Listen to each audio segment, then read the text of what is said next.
तो कल क्या पढ़ रहे थे आप बताओगे एक बार?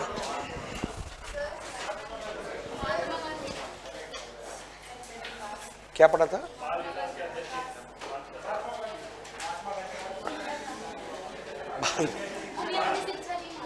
बुनियादी शिक्षा के बारे में पढ़ा था। अच्छा, मतलब वो पढ़े थे हमने, बाल विकास का अध्ययन चल रहा था। अच्छा, वो सारे नाम वगैरह लिखे थे हमने। बिल्कुल ठीक है, बस मजा आ गया, फिर याद आ गया ना मेरे को भी। मैं कुछ बता रहा था।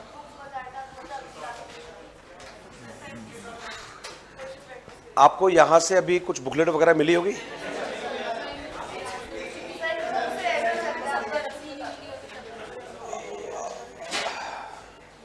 अभी क्योंकि बाहर जो बुक मिलती है वो क्या है कि पूरा कंप्लीट साइकोलॉजी का मिलेगी वो, और वो फिर आपका टाइम वेस्ट करवाएगी फिर वो। समझ रहे हो ना आप लोग?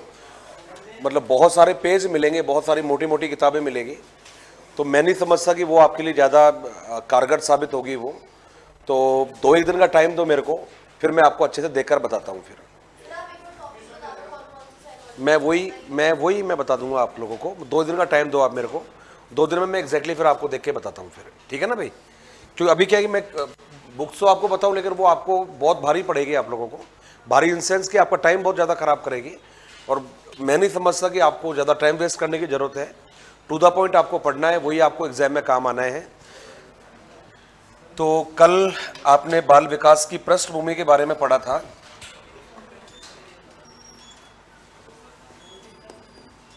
आज 2 बातें आपको सबसे पहले जाननी है, और ये थोड़ा सा इंपॉर्टेंट एरिया हो जाएगा हमारे लिए। एक नाम तो आएगा आपका बाल विकास, और दूसरा नाम आएगा विकास आएगा।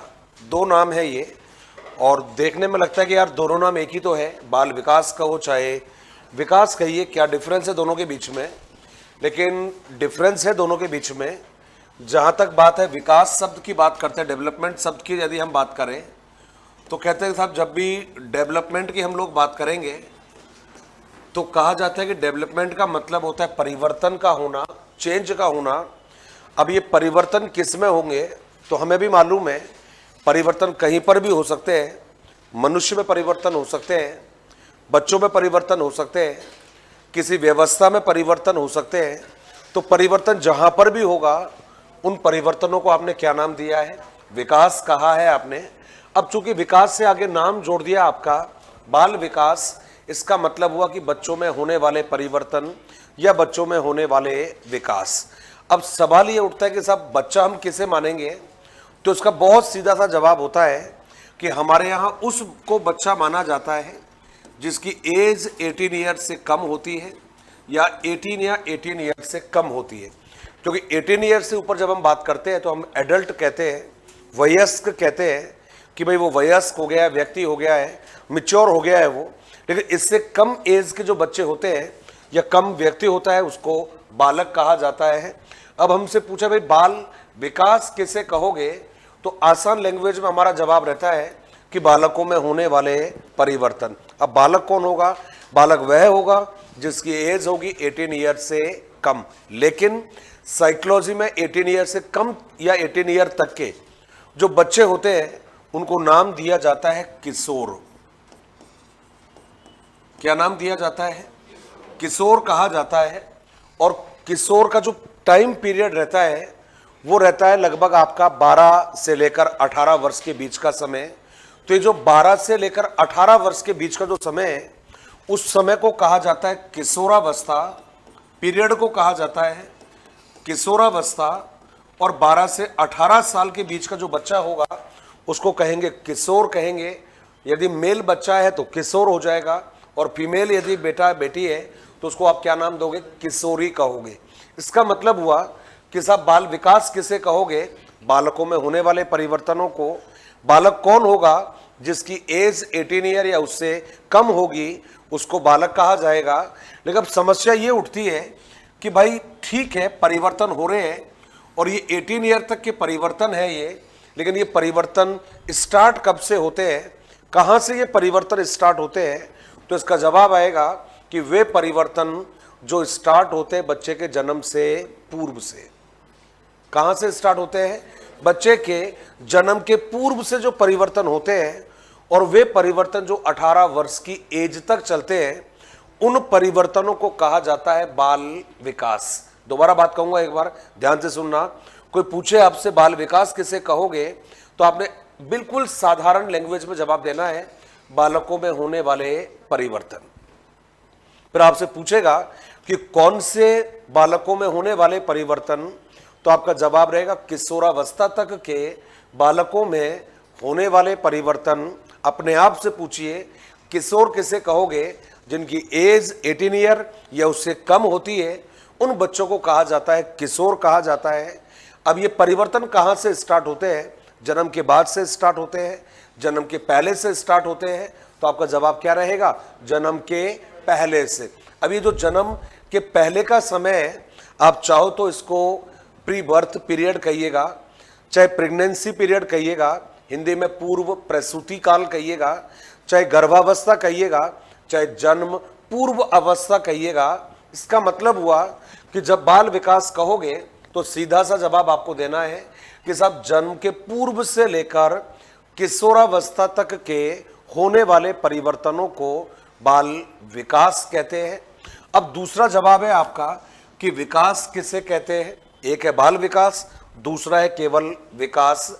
तो विकास में क्या कहोगे कि वे परिवर्तन जो कहां से स्टार्ट होते हैं? जन्म के पूर्व से स्टार्ट होते हैं और कहां तक चलते हैं? जीवन पर्यंत जो परिवर्तन चलते हैं, उन परिवर्तनों को कहा जाता है विकास।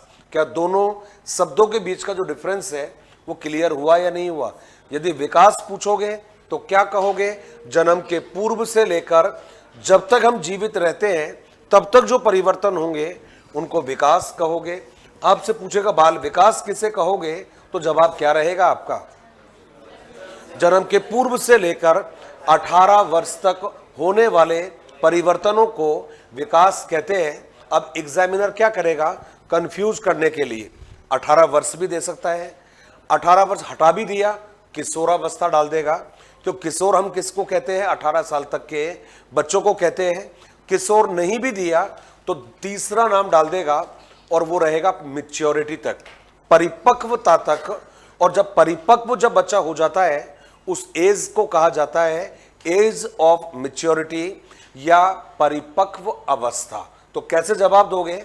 जन्म के पूर्व से लेकर किशोरावस्था तक, 18 वर्ष की आयु तक या परिपक्व अवस्था तक होने वाले परिवर्तनों को बाल विकास कहते हैं। जन्म के पूर्व से लेकर लाइफ लॉन्ग या जीवन पर्यंत होने वाले परिवर्तनों को विकास कहते हैं। अब कोई पूछे आपसे कि साहब ये जो विकास शब्द है आपका, इसको हम कैसे एक्सप्लेन करेंगे, तो बहुत सीधा सा तरीका रहेगा आपका कि साहब विकास का मतलब होता है किसी मनुष्य में, क्या कहा मैंने? किसी मनुष्य में, और मनुष्य के साथ में मैंने शब्द जोड़ दिया संरचना। संरचना का मतलब होता है स्ट्रक्चर होता है, स्ट्रक्चर का मतलब बनावट होता है, बनावट का मतलब ढांचा होता है।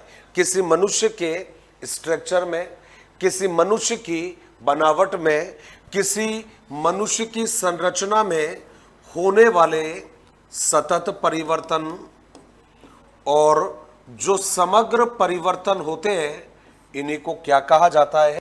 विकास कहा जाता है। अब आपने कहा सर सतत का मतलब क्या है? कंटिन्यूस होता है। और कंटिन्यूस या सतत का मतलब क्या हुआ? बोला जी बच्चे के जन्म के पहले से लेकर जीवन पर्यंत तक, जब तक हम जीवित रहते हैं तब तक जो परिवर्तन होते हैं उनको विकास कहते हैं। आपने कहा सर समग्र का मतलब क्या हुआ? समग्र का मतलब होता है ओवरऑल, और ओवरऑल का मतलब हुआ हमारे अंदर, मेरे अंदर, आपके अंदर, हम सब के अंदर जो भी परिवर्तन होते हैं, उन सब परिवर्तनों को मिलाकर क्या नाम दिया जाता है? विकास कहा जाता है। तो आपने कहा सर जैसे कि उदाहरण बताइए, समग्र का मतलब क्या होगा? तो भाई देखिएगा, आपको भी मालूम है हमारे अंदर परिवर्तन कौन से होते हैं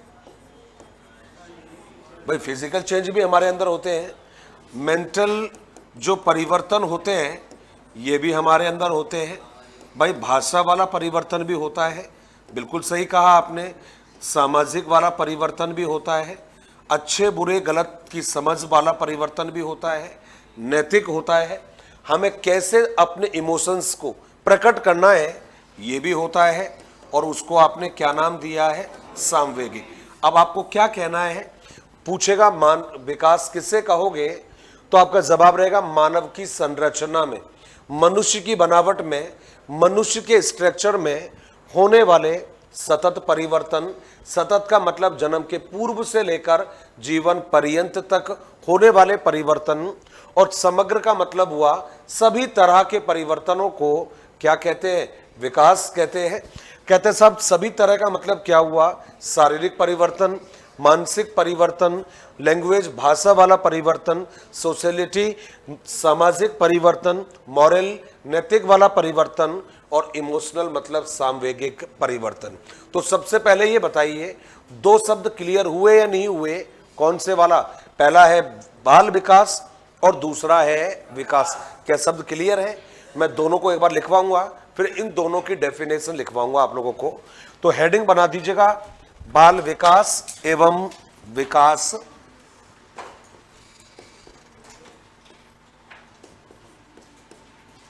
बाल विकास एवं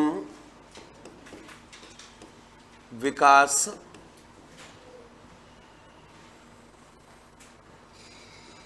बाल विकास एवं विकास। बाल विकास एवं विकास।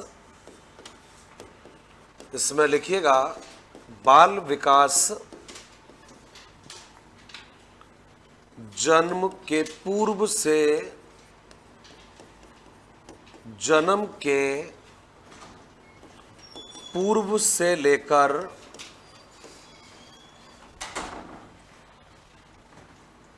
किशोरावस्था, आप चाहो तो ब्रैकेट में लिख देना 18 ईयर तक, 18 वर्ष तक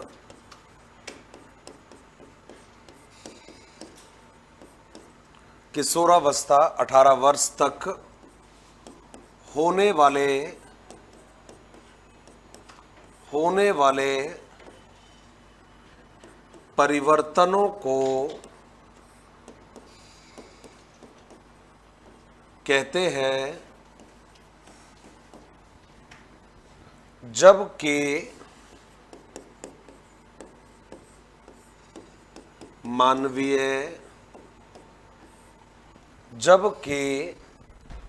मानवीय संरचना में, संरचना चाहो तो बोल देना, बनावट बोल देना, मानवीय संरचना में होने वाले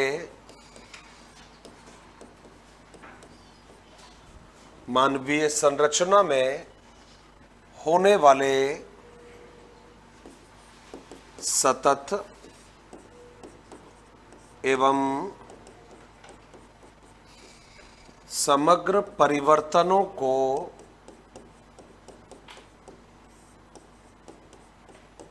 विकास कहते हैं, को विकास कहते हैं। नेक्स्ट लाइन में लिखिएगा सतत परिवर्तन, सतत परिवर्तन से अभिप्राय, सतत परिवर्तन से अभिप्राय उन परिवर्तनों से, सतत परिवर्तनों से अभिप्राय उन परिवर्तनों से होता है, उन परिवर्तनों से होता है जो जन्म पूर्व से लेकर, जन्म पूर्व से लेकर जीवन पर्यंत तक चलते हैं, जीवन पर्यंत तक चलते हैं, जबकि समग्र परिवर्तनों से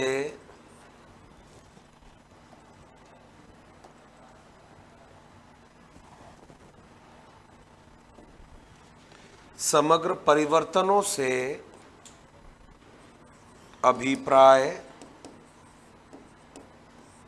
उन सभी परिवर्तनों से होता है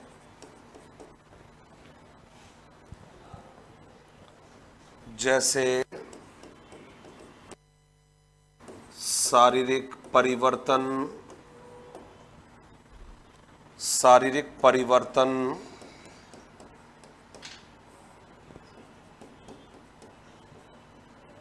मानसिक परिवर्तन,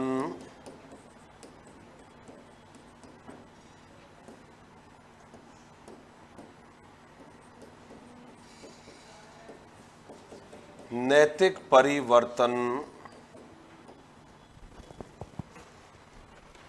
भाषा परिवर्तन,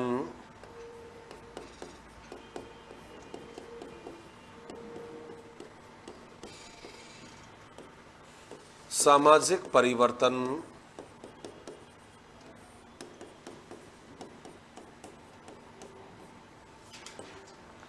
सांवेगिक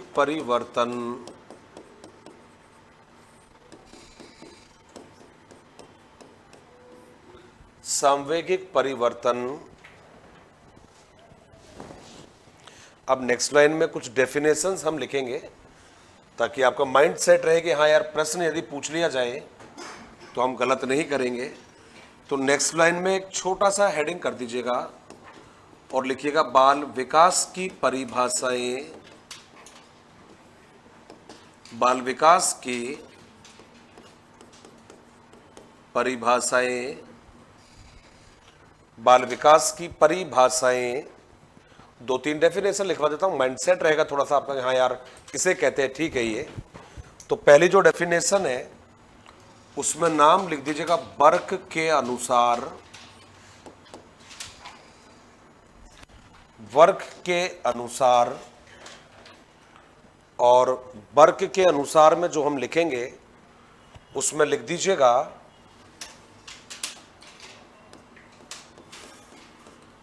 जन्म पूर्व से लेकर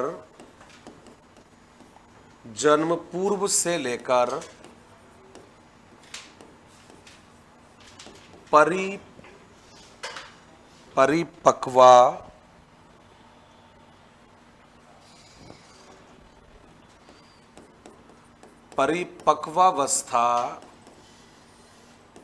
तक होने वाले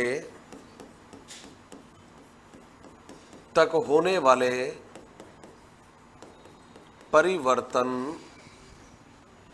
बाल विकास है।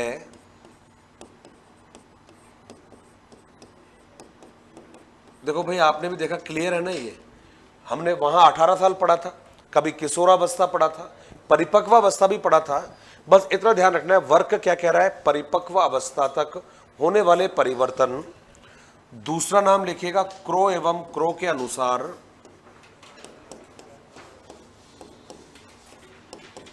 क्रो एवं क्रो के अनुसार, क्रो एवं क्रो के अनुसार। और इसमें लिखिएगा बाल विकास, बाल विकास गर्भावस्था से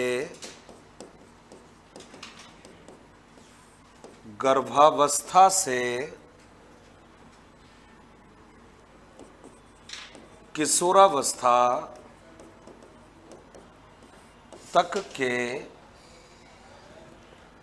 तक के परिवर्तन है, मतलब वही बात है, बस नाम अलग है। पहले वाले ने कहा जन्म पूर्व से, और इसने उसको क्या कह दिया है, गर्भावस्था कहा है। उसने परिपक्व अवस्था कहा है, और उसको इसने क्या कह दिया है, किशोरावस्था। थर्ड लिख दीजिएगा, जेम्स ड्रेवर के अनुसार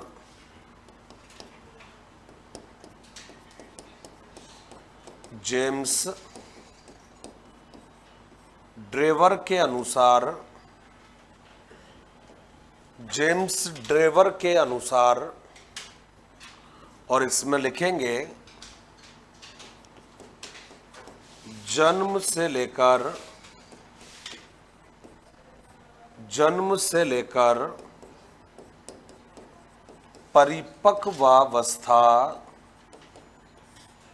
परिपक्वावस्था तक के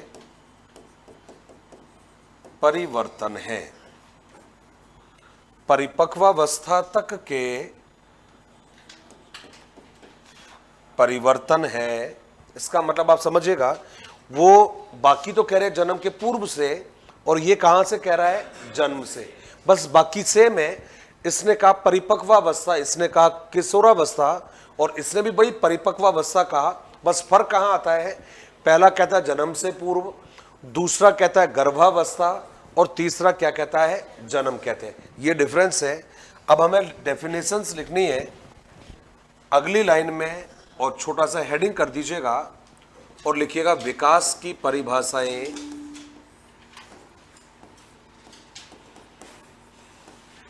विकास की परिभाषाएं, पहले जो लिखा वो बाल विकास की परिभाषाएं थी।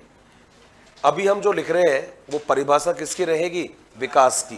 पहले लिखा था चाइल्ड डेवलपमेंट की, और अभी हम लिखेंगे डेवलपमेंट की। इसमें पहली जो डेफिनेशन हमें लिखनी है वो लिखिएगा हरलॉक के अनुसार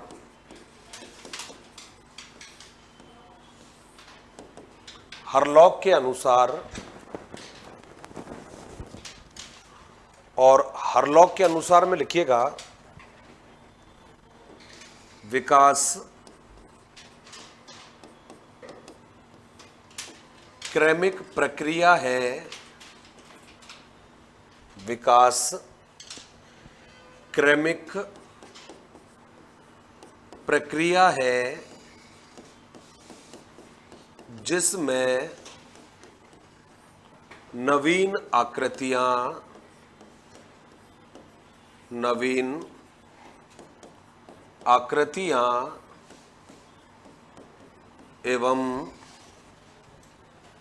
एवं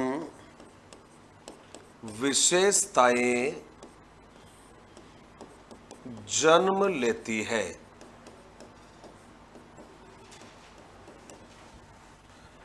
विकास क्रमिक प्रक्रिया है जिसमें नवीन आकृतियां एवं विशेषताएं जन्म लेती है। नवीन आकृति का मतलब है भाई बच्चे की जो आकृतियां रहती है वो क्या होती है, पुरानी आकृति तो गायब होती है और नवीन आकृतियां जन्म लेती है। तो आपने कहा सर जैसे कि, तो आपने देखा होगा जब बच्चा जन्म लेता है तो जन्म के समय बच्चे का जो सिर देखा होगा आपने, वो बाकी बॉडी की तुलना में बड़ा होता है। अनुपात की बात करोगे, रेशियो की बात करोगे तो उसका रेशियो बॉडी और सिर का जो रेशियो रहता है वो 1:4 का रहता है। लेकिन जब वही बच्चा जब बड़ा होता है, मिच्योर होता है, तो जो सिर की आकृति होती है वो छोटी हो जाती है और बॉडी का जो डेवलपमेंट है वो ज़्यादा हो जाता है। इसलिए सिर और बॉडी का जो रेशियो रहता है वो एडोलसेंस में आने के बाद में हो जाता है 1:7, 1:7 का मतलब जो हमारा बॉडी है उसका 7वां भाग हमारा क्या रहता है, सिर रहता है।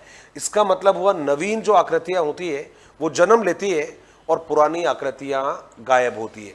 दूसरा एग्जाम्पल आप देख सकते हो, जब बच्चा जन्म लेता है तो सबसे पहले घुटनों के बल चलता है, बच्चा चलता है ना भाई।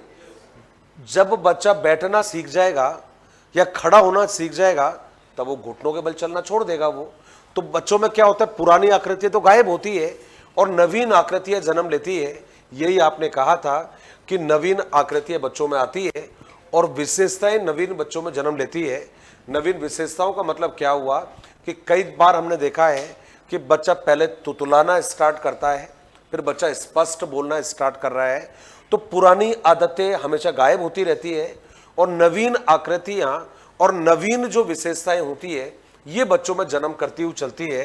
किसके अनुसार? हरलॉक के अनुसार। एक डेफिनेशन और हम लिखेंगे यहां पर, और वो रहेगा आपका स्किनर के अनुसार।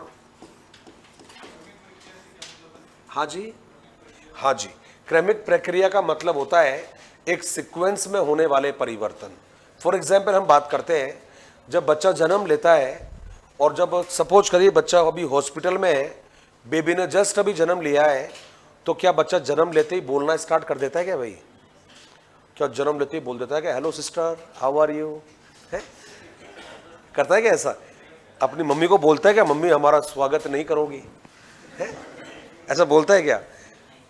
क्या ऐसे बोलता है क्या?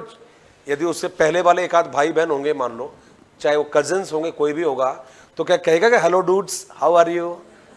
है, बोलेगा क्या ऐसा? है, कोई ऐसा थोड़ी बोलेगा hello someone call my father, hey father how are you, why are you standing out of the room? ऐसा बोलेगा क्या वो? मुझे नहीं लगता ऐसा बोलेगा। ऐसा नहीं बोल सकता हूं। यहां तक बोलने से पहले बच्चे को स्टेप बाय स्टेप आगे बढ़ना है, और बच्चा जो स्टेप बाय स्टेप आगे बढ़ता है उसी को क्या कहा है? क्रम। एक निश्चित क्रम में होने वाले परिवर्तन। हमें भी मालूम है पहले बच्चे के अस्थायी दांत निकलते हैं, है ना, दूध वाले दांत जिनको बोलते हैं, जिनको 20 होती है जिनकी, जब ये गिर जाते हैं तभी तो स्थायी दांत आते हैं। जो विजडम टीथ होता है वो सबसे लास्ट आता है।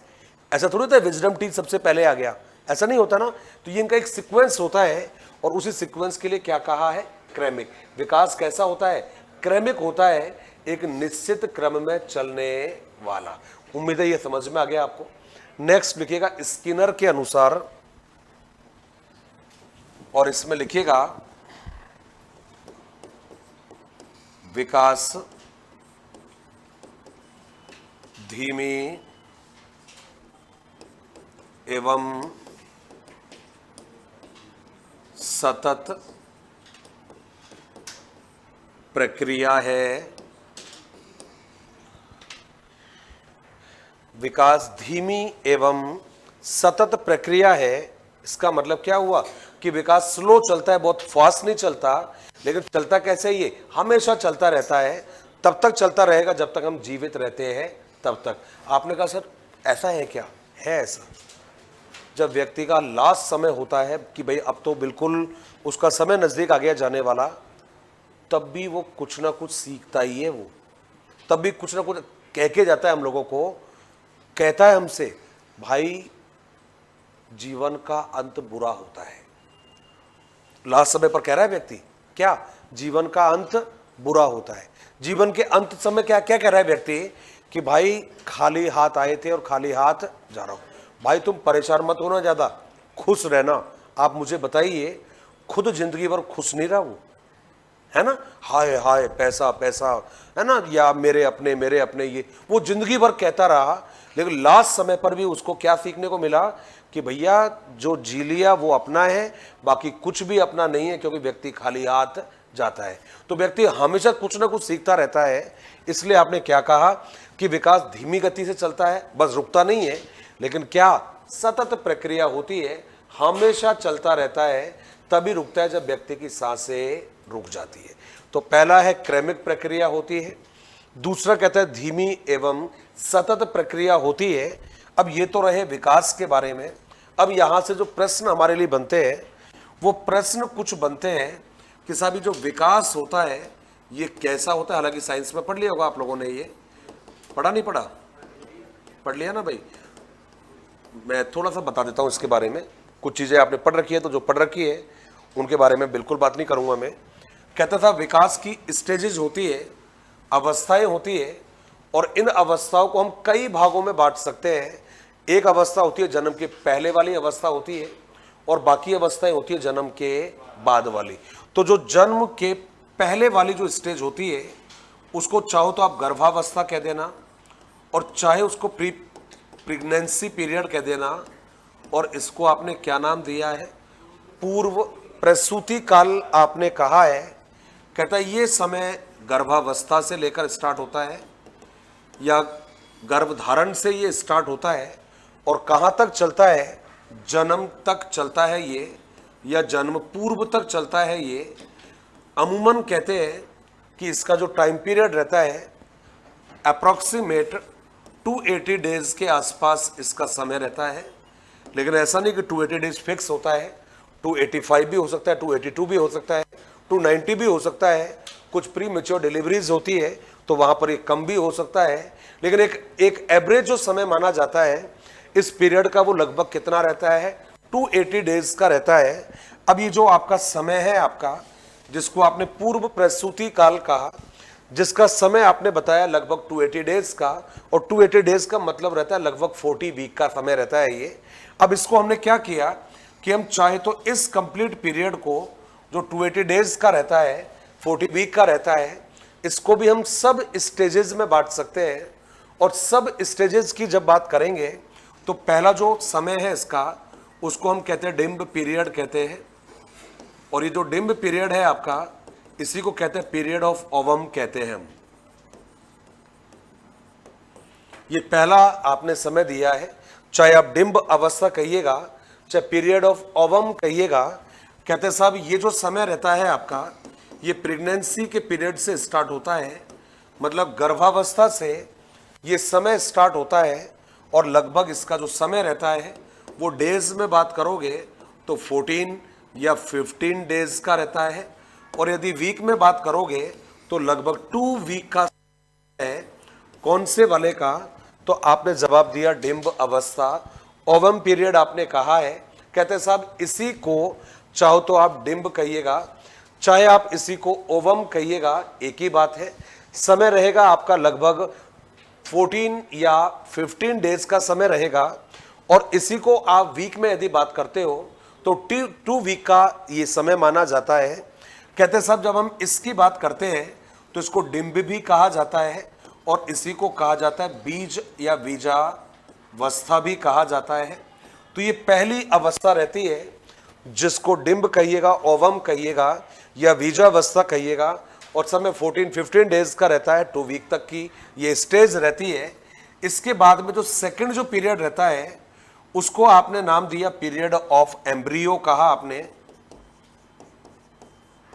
अब इसको एम्ब्रियो कहिएगा, एक ही बात है।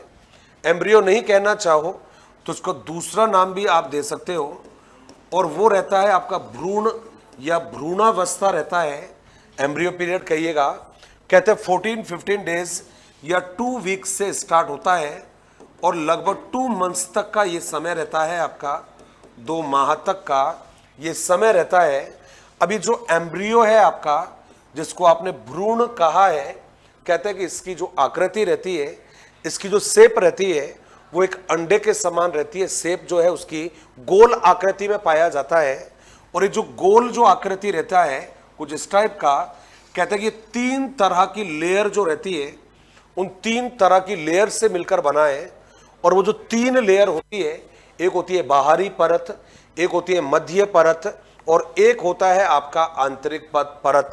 तो इनको आप कुछ इस तरह कहते हो कि भाई एक तो है आपका एक्टोडर्म होती है, दूसरा माइजो या मीजोडर्म आपने कहा, और एक को आपने नाम दिया एंडोडर्म कहा आपने। तो ये 3 लेयर है आपके एम्ब्रियो की।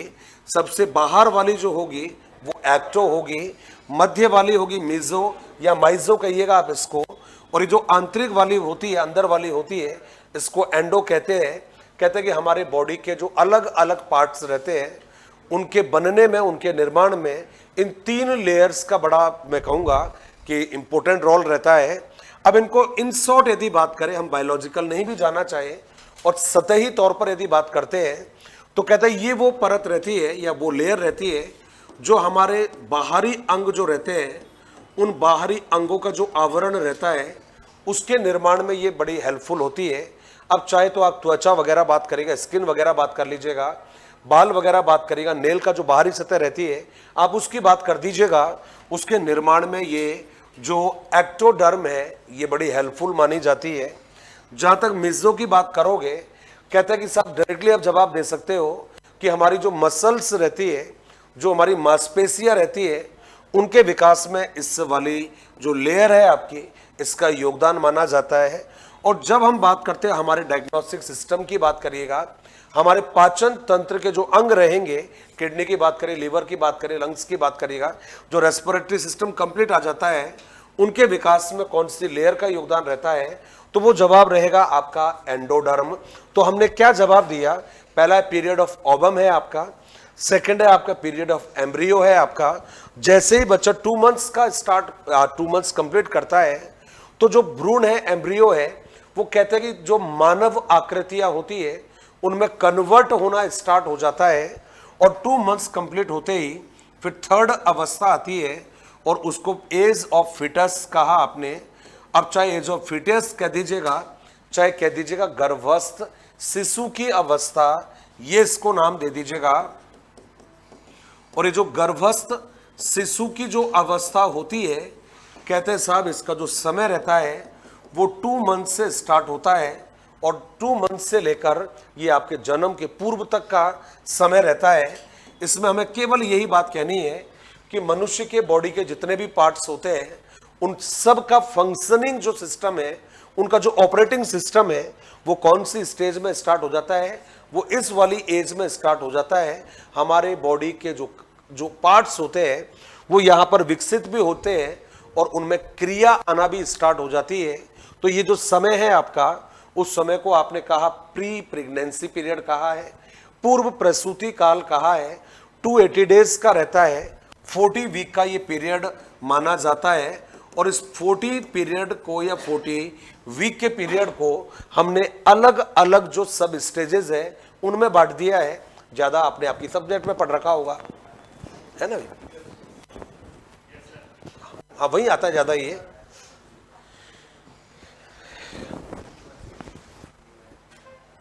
क्या हुआ, कुछ चर्चा कर रहे थे आप लोग?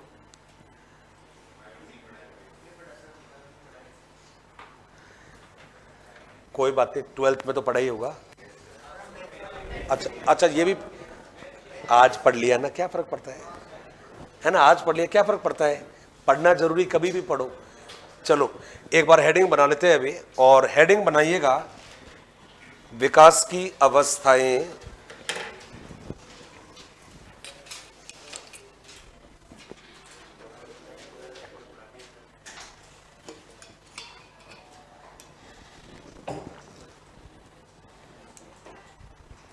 विकास की अवस्थाएं,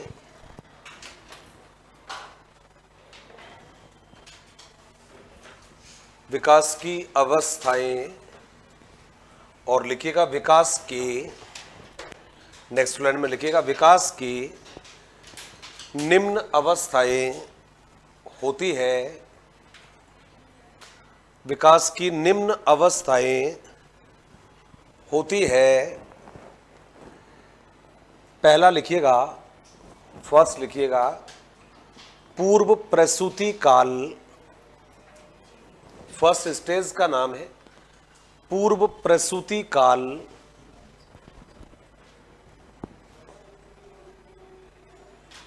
अरे अरे, मैं साइकोलॉजी के साथ बायोलॉजी नहीं पढ़ा रहा मेरे भाई। अपना बायोलॉजी का काम नहीं है, अपना केवल किसका काम है? ये केवल साइकोलॉजी का काम है, अपना नहीं है बायोलॉजी का लेना देना। पहला जो अवस्था है आपने पूर्व प्रसूति काल आपने लिखा, और इसमें लिखिएगा इस अवस्था का समय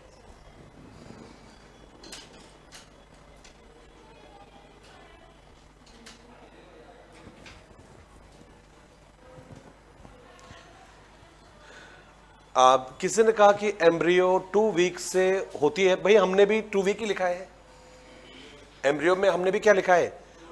2 वीक ही मैंने लिखा है, 14-15 डेज या 2 वीक से।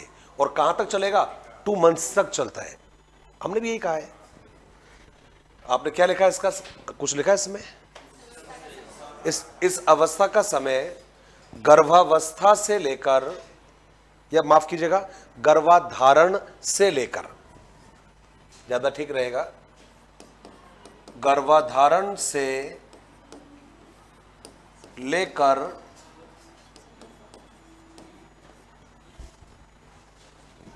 जन्म पूर्व तक जन्म पूर्व तक होता है,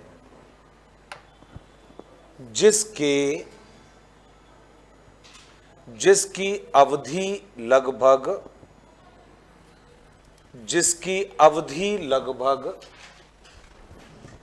280 डेज या 40 वीक 40 सप्ताह की होती है, 40 सप्ताह की होती है, जिसे निम्न उप अवस्थाओं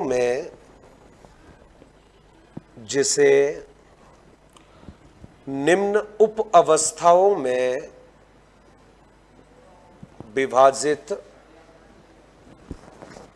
विभाजित करते हैं।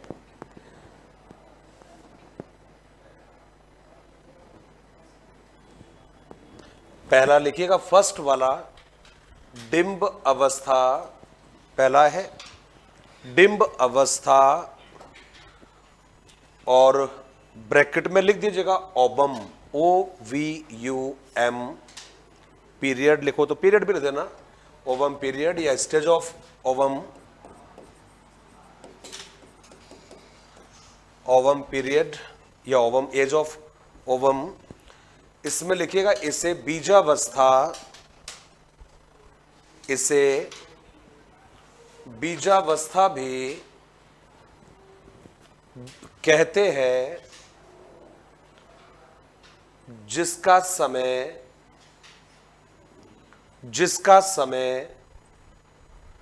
गर्भावस्था से लेकर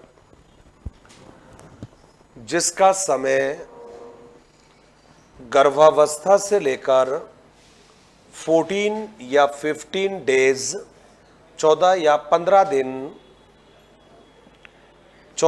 15 दिन या 2 सप्ताह तक होता है। नेक्स्ट लाइन में सेकंड लिखिएगा, भ्रूणावस्था,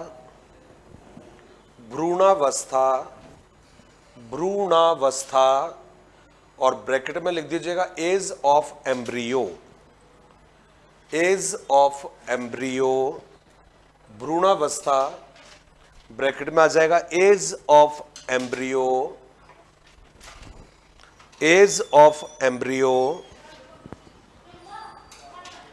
भ्रूणावस्था एज ऑफ एम्ब्रियो, और इसमें लिखेंगे इस अवस्था का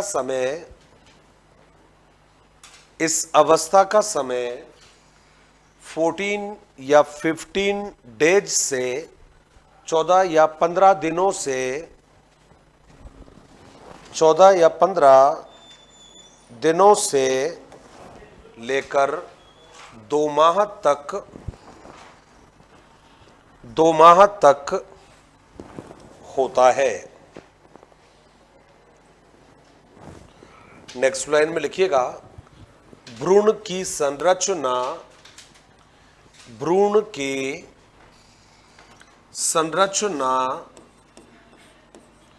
निम्न 3 परतों से, भ्रूण की संरचना निम्न 3 परतों से मिलकर होती है, निम्न 3 परतों से मिलकर होती है। पहले इस टाइप का एक सर्किल बना दीजिएगा 3 लेयर वाला, फिर उनका नाम लिख देंगे, फिर अलग अलग उनका मीनिंग लिख देंगे। जैसे मैंने बना रखा है 3 सर्किल वाला, तो इसमें जो सबसे बाहरी वाला है उसको एक्टो कर देना, बीच वाले का नाम लिख देना मेजो, ऐसे एरो करके लिख देना, और सबसे अंदर वाली है उसको हम क्या कर देंगे एंडो। तो याद रहेगा भाई एंडो कौन सा है और मेजो कौन सा है या एक्टो कौन सा है, वो तीनों का नाम आपको ध्यान रहेगा। उसके बाद में जहां आपका एक्टो लिखा है आपने, या अलग से लिख देना बाबा, उसमें आपको लग रहा है मिक्सिंग हो रहा है तो जो अलग से आप लिख देना एक्टोडर्म बोलते टोटल इसको, एक्टोडर्म। एक्टोडर्म के साथ में हिंदी में लिख दीजिएगा बाह्य परत या बाहरी परत, बाहरी परत। और बाहरी परत में लिखिएगा शरीर के बाहरी,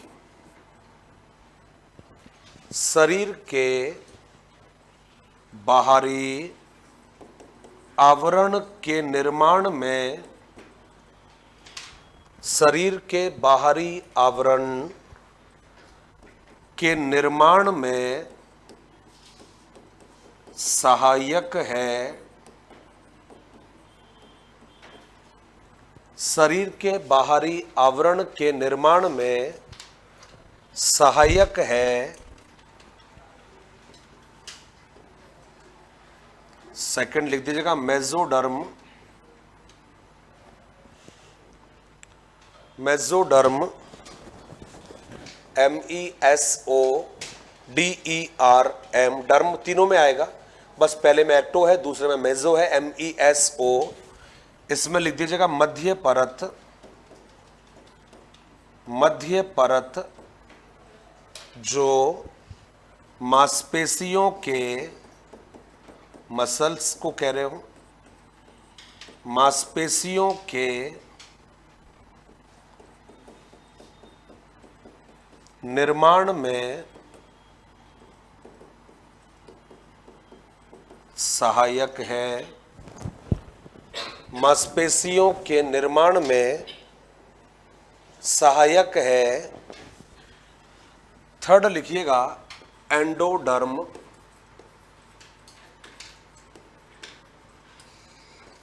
एंडोडर्म। और एंडोडर्म में लिखिएगा आंतरिक परत,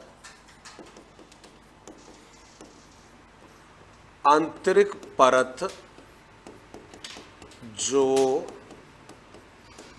पाचन तंत्र के, पाचन तंत्र के अवयवों के विकास में, पाचन तंत्र के अवयवों के विकास में सहायक है, सहायक है। ये सेकंड हो गया, 3 सब स्टेजेस इसकी हो गई है। अब थर्ड वाला लिखिएगा, जिसको लिखिएगा हिंदी में लिखिएगा गर्भस्थ शिशु की अवस्था, हिंदी में है इसका गर्भस्थ शिशु की अवस्था, गर्भस्थ शिशु की अवस्था। और इंग्लिश में लिखोगे आप इसको, चाहे पीरियड ऑफ फिटस लिख देना या age of fetus, FETUS, FETUS, चाहे एज ऑफ फिटस या पीरियड ऑफ फिटस। इसका समय लिखिएगा, इसका समय, इसका समय 2 माह से लेकर, 2 माह से लेकर जन्म के पूर्व तक होता है, जन्म के पूर्व तक होता है। यह गर्भकाल की, यह गर्भकाल की सबसे लंबी, गर्भकाल की सबसे लंबी अवधि होती है, सबसे लंबी अवधि होती है। आप खुद देख लीजिएगा, 2 मंथ्स का मतलब हो गया है लगभग 8 वीक से स्टार्ट हो रही है, और 8 वीक से स्टार्ट हो रही है।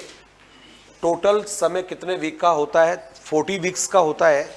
इसका मतलब लगभग 32 वीक तक ये अवस्था चल रही है।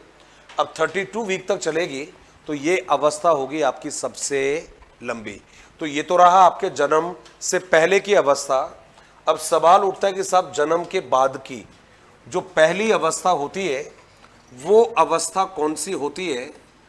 तो उस अवस्था को आपने क्या नाम दिया है? क्या कहा? शैशवावस्था कहा है। इसको इन्फेंसी पीरियड हम कहते हैं।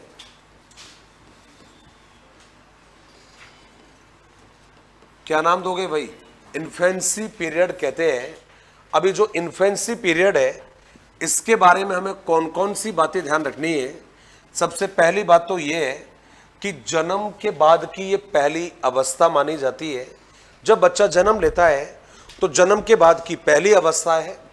ओवरऑल देखोगे सेकंड नंबर की अवस्था है, क्योंकि इससे पहले भी एक अवस्था आती है जिसको आपने कहा है प्रेगनेंसी पीरियड कहा है। तो ओवरऑल सेकंड अवस्था है और जन्म के बाद की पहली अवस्था होती है। कहते हैं बायोलॉजिकली यदि हम बात करते हैं तो इसका जो समय माना जाता है वो माना जाता है जन्म से लेकर 2 ईयर तक का समय माना जाता है, 2 वर्ष तक का समय माना जाता है। और जब हम एजुकेशनली देखते हैं, जब हम शिक्षा के आधार पर हम बात करते हैं, तो शिक्षा के आधार पर इस अवस्था का समय बताया जाता है जन्म से लेकर 5 या 6 वर्ष तक का समय बताया जाता है।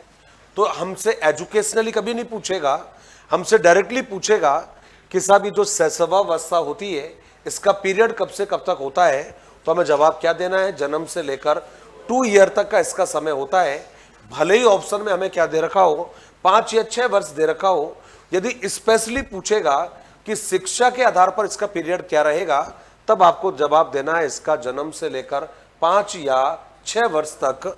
अब कहते हैं कि साहब इसके बारे में जो क्वेश्चंस पूछे जाने हैं वो हमसे कैसे कैसे पूछे जाने हैं। तो साहब यहाँ पर कुछ बातें हैं जिनको हम सभी को ध्यान रखना है। तो आपने कहा सर जैसे कि, तो सबसे पहली जो बात बताई जाती है वो तो यही है कि इस एज को, इस समय को हमारी लाइफ का, हमारे जीवन का आदर्श काल कहते हैं। Ideal period of the age, इसका मतलब है आदर्श काल कहा है हमारे जीवन का। और जीवन का आदर्श काल क्यों कहा इस पीरियड को? कहते भाई इस अवस्था में जो बच्चा होता है वो तेजी से सीखता है। तो जो सीखने की जो स्पीड होती है वो इस अवस्था में बड़ी तेज होती है, और उस तेज के कारण ही इसको क्या कह दिया है? जीवन का आदर्श काल।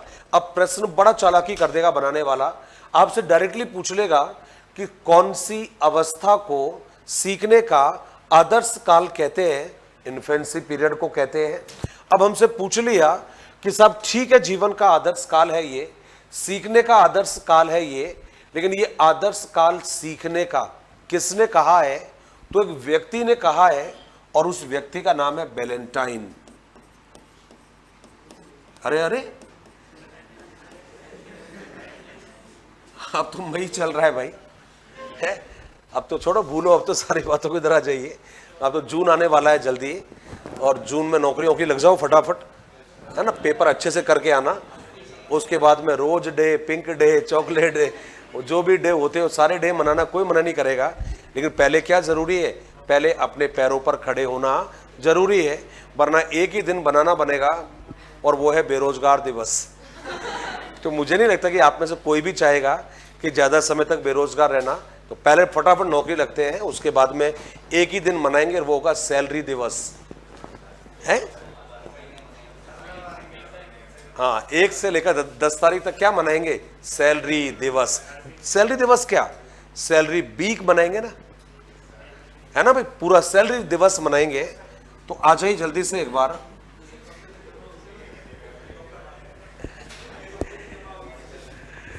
क्या एक ही दिन में खत्म कर दोगे? एक ही दिन में? अच्छा, दूसरे महीने की आ जाएगी?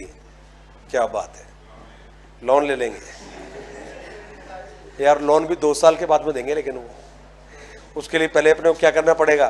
प्रोविजन तो कंप्लीट करना पड़ेगा, और प्रोविजन के साथ साथ में 2 साल की अपनी जो बैंकिंग का जो क्रेडिट है वो भी अच्छा होना चाहिए। अब पता चला कि अपने तो एक दिन में ही खेल कर दिया, तो वो भी पूछेगा बेटा तुम्हारा तो कुछ बैंकिंग रिकॉर्ड ही अच्छा नहीं है। खैर कोई बात नहीं, क्या फर्क पड़ता है, पहले उस लेवल पे तो आए। बात सही है ना? वो तो सब बात की बात है, फिर वो तो बात की बात है। तो देखिए क्वेश्चन डायरेक्टली पूछा जाएगा,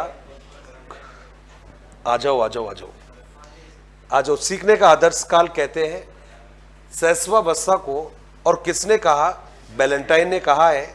इस अवस्था के बारे में एक बहुत अच्छी बात कही है, और वो कहता है कि साहब ये जो लाइफ का पहला जो 4-5 वर्ष होते हैं, स्टार्टिंग लाइफ के जो पहले 4-5 वर्ष होते हैं, ये बहुत महत्वपूर्ण होते हैं, क्योंकि बच्चे को जो कुछ भी बनना होता है वो उन पहले 4-5 वर्षों में बन जाता है।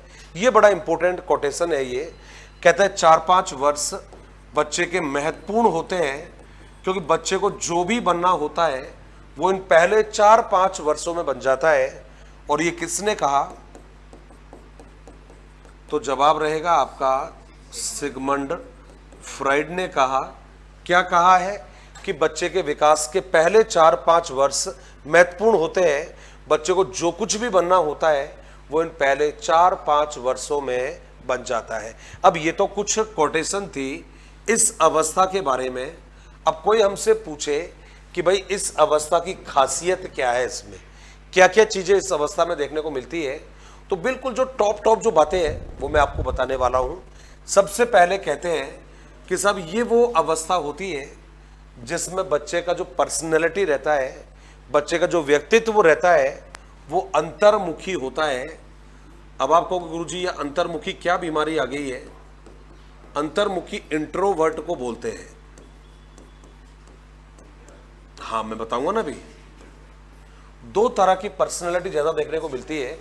आपकी क्लास में बात करूं मैं, 2 तरह के आप लोग होंगे। कुछ लोग होंगे इंट्रोवर्ट होंगे और कुछ होंगे एक्सट्रोवर्ट। इंट्रोवर्ट को हिंदी में अंतर्मुखी बोलते हैं और एक्सट्रोवर्ट को बोलते हैं बहिर्मुखी बोलते हैं। अब शब्दों का यदि देखोगे तो शब्दों से तो मतलब चल रहा है कि अंतर्मुखी मतलब जिनका मुंह कहाँ है? अंदर की तरफ है। और बहिर्मुखी का मतलब होता है जिनका मुंह कहाँ पर है? बाहर की तरफ है। उनको क्या कहते हैं? बहिर्मुखी कहते हैं। नहीं, काफी हद तक तो सही है ये, काफी हद तक तो ये सही है ये। तो आप कहोगे सर हमारे तो सबके मुंह बाहर की तरफ है, या तो कोई है ही नहीं अंदरमुखी। तो इसका उदाहरण आप जल्दी समझिएगा।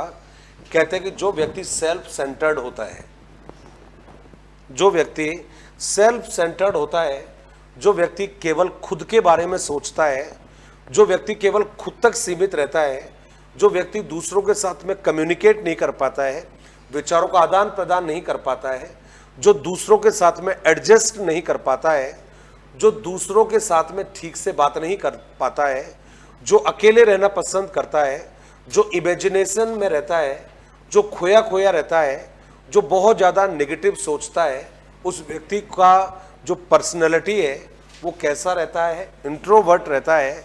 इस अवस्था में आपने देखा भी होगा, ये जो 3, 4, 5 साल का जो बच्चा होता है ये अपने परिवार तक ही सीमित होता है। अजनबियों को देखकर डर जाएगा, भाग जाएगा, छिप जाएगा, उनसे बात नहीं करेगा। इसलिए उसका पर्सनैलिटी कैसा होगा? इंट्रोवर्ट होगा। और इंट्रोवर्ट का मतलब होता है अंतर्मुखी। आपको दूसरा बताना पड़ेगा, ये वो अवस्था होती है, ये वो पीरियड होता है जिसके बारे में कहा जाता है कि जो बच्चे का व्यवहार होता है वो उसकी मूल जो प्रवृत्तियां होती है उससे नियंत्रित होता है। तो अब आप कहोगे सर ये मूल प्रवृत्तियां किसे कहते हैं? इंग्लिश में कहते हैं बेसिक टेंडेंसीज कहते हैं। अब चाहे बेसिक टेंडेंसीज कहिएगा, चाहे आप बेसिक इंस्टिंक्ट कहिएगा, होती क्या है? हर आदमी में, हर इंसान में विलियम मैकडूगल के अकॉर्डिंग 14 मूल प्रवृत्तियां होती है। मूल प्रवृत्तियां जो हमारे व्यवहार को चलाती है, हमारे व्यवहार को जो चलाता है उसको मूल प्रवृत्तियां बोलते हैं। आपने कहा सर एग्जाम्पल के लिए नाम बताएं, अजीबोगरीब नाम है, कुछ के नाम मैं बता देता हूं आपको। ये कह रहा है पलायन, एस्केप को बोलते हैं, पलायन होता है, युयुत्सा होता है, क्रोध को बोलते हैं, युयुत्सा होता है, विकर्षण होता है, डिस्ट्रेस होता है, विकर्षण होता है, काम होता है, लस्ट को बोलते हैं, काम होता है, काम के बाद में होता है वात्सल्य होता है, पुत्र कामना जिसको हम बोलते हैं। इसके अलावा जिज्ञासा होता है, इसके अलावा हम बात करते हैं संवेदना होता है, सेंसेशन होता है। इसके अलावा बात करोगे भोजनान्वेषण होता है, भूख की तलाश, भोजन की तलाश होता है, सामूहिकता होती है, दूसरों के साथ रहने की प्रवृत्ति होती है। इसके अलावा हम बात करते हैं तो जवाब रहेगा विनित भाव आता है। हीन भावना को बोलते हैं, इंफीरियरिटी कॉम्प्लेक्स को बोलते हैं। कहते हैं आत्महीनता होता है, जिसको आत्माभिमान कहते हैं, आत्म प्रदर्शन बोलते हैं। इसके अलावा आएगा रचना करना, रचनानुभूति को बोलते हैं। इसके अलावा हम बात करते हैं संग्रह करने की प्रवृत्ति आएगी, चीजों का, वस्तुओं को इकट्ठा करने की प्रवृत्ति रहेगा। इसके अलावा आएगा हास्य, हास्य को बोलते हैं जॉय या इंजॉय। तो 12 तो इधर हुए, 2 इधर हुए, टोटल जो मूल प्रवृत्तियां होती है कितनी होती है? 14 होती है। ये 14 जो मूल प्रवृत्तियां इंसान में पाई जाती है, यही उसके जो व्यवहार है उसको चलाती है। तो इसमें किसकी प्रधानता रहेगी? मूल प्रवृत्तियों की प्रधानता रहेगी। पूछेगा एग्जाम में कि कौन सी अवस्था में मूल प्रवृत्तियों की प्रधानता रहेगी, तो आपका जवाब इन्फेंसी में रहेगी। मूल प्रवृत्तियों की जो संख्या होती है वो कितनी होती है? 14 होती है। चाहे आपसे बेसिक टेंडेंसी पूछेगा, 14 होती है। इमोशन पूछेगा आपसे, संवेग पूछेगा तो भी कितने होते हैं? 14 होते हैं। और ये मूल प्रवृत्तियां हमें किसने बताई है? तो जवाब आपको देना है विलियम मैकडूगल। किसके द्वारा भाई? विलियम मैकडूगल के द्वारा। अभी आगे बातें बताऊंगा, थोड़ी सी बातें लिखवाने के बाद, बड़ा नींदे आ जाएगी फिर, है ना? आती है नींदे? नहीं आती क्या? यदि नींद नहीं आती, ये आती है नहीं आती है? आती है भाई। जो जिनको नींद आती है ना भाई, वो तो खुश हो जाओ एक बार, क्यों? नींद उन्हीं को आती है जो स्वस्थ होते हैं। जो हेल्दी इंसान होता है उसको नींद बड़ी जोरदार आती है। उसको कभी भी आ जाती है। नींद का क्या है? बुलाने पर आती है। भैया धन्य हो फिर तो आप यार। वरना हमने तो इंसानों को रोते चिल्लाते सुना है, मुझे नींद नहीं आए, मुझे चैन नहीं आए है, कोई जाए तो जाए ढूंढ के लाए। अब कहां से ढूंढ के लाएगा बताइए?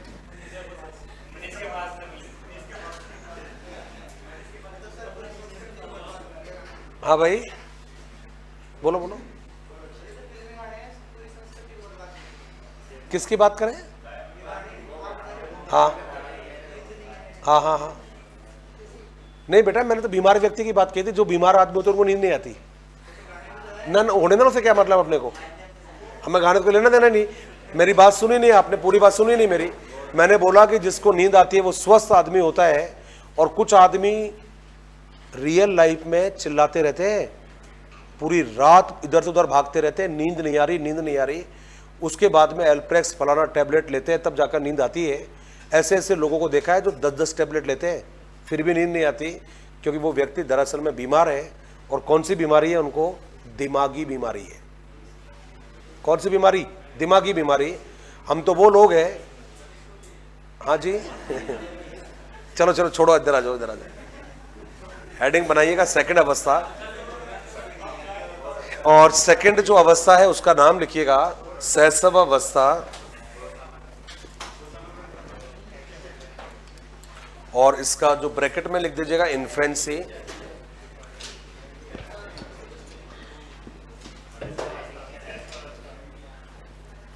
शैशव अवस्था ब्रैकेट में इन्फेंसी पीरियड लिख देना। और इसमें लिखेंगे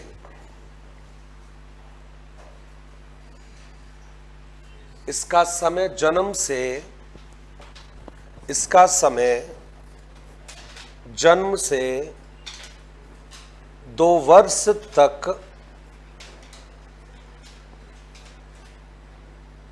जन्म से 2 वर्ष तक होता है। इसका समय जन्म से 2 वर्ष तक होता है। नेक्स्ट लाइन में लिखिएगा शिक्षा के आधार पर, शिक्षा के आधार पर इसका समय, शिक्षा के आधार पर इसका समय जन्म से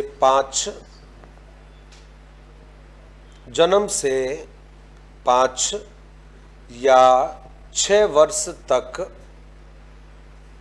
होती है, जन्म से 5 या 6 वर्ष तक होती है। क्यों? क्योंकि 6 साल के बच्चे को स्कूल में बिठाते हैं अपन। 6 साल के स्कूल में बिठाने का मतलब है कि पहली क्लास में बच्चा कौन सी एज में आएगा? 6 साल की एज में आएगा। बेशक आप 2 साल के बच्चे को स्कूल में बिठा दो, लेकिन वो 2 साल का बच्चा प्ले ग्रुप में आएगा वो। तो ये इसका एक लॉजिक है इसके पीछे। नेक्स्ट लाइन में लिखिएगा, बैलेंटाइन ने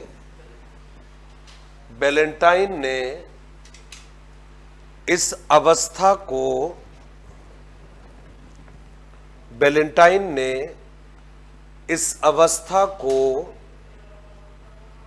सीखने का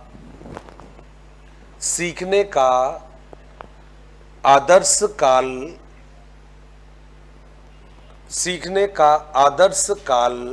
कहा है। सीखने का आदर्श काल कहा है। सेकंड लिखिएगा, मतलब अगली लाइन में लिख दीजिएगा, सिगमंड फ्राइड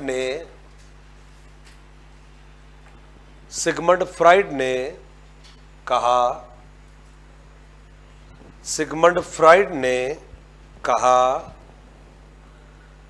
कि फ्राइड, मैं थोड़ा सा, मेरे क्या ये कुछ अक्षर को मैं क्या घुमा के लिख देता हूं मैं, ये ऐसे है। ये सिगमंड फ्राइड ने कहा कि पहले 4-5 वर्ष महत्वपूर्ण होते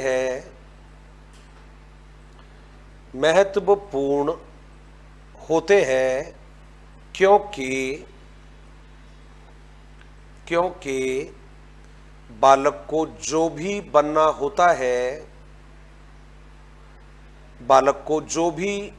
होता है वो इनमें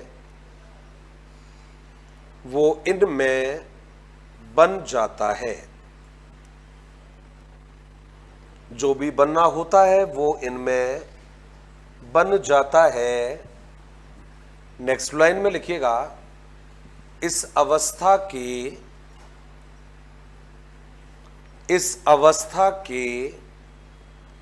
महत्वपूर्ण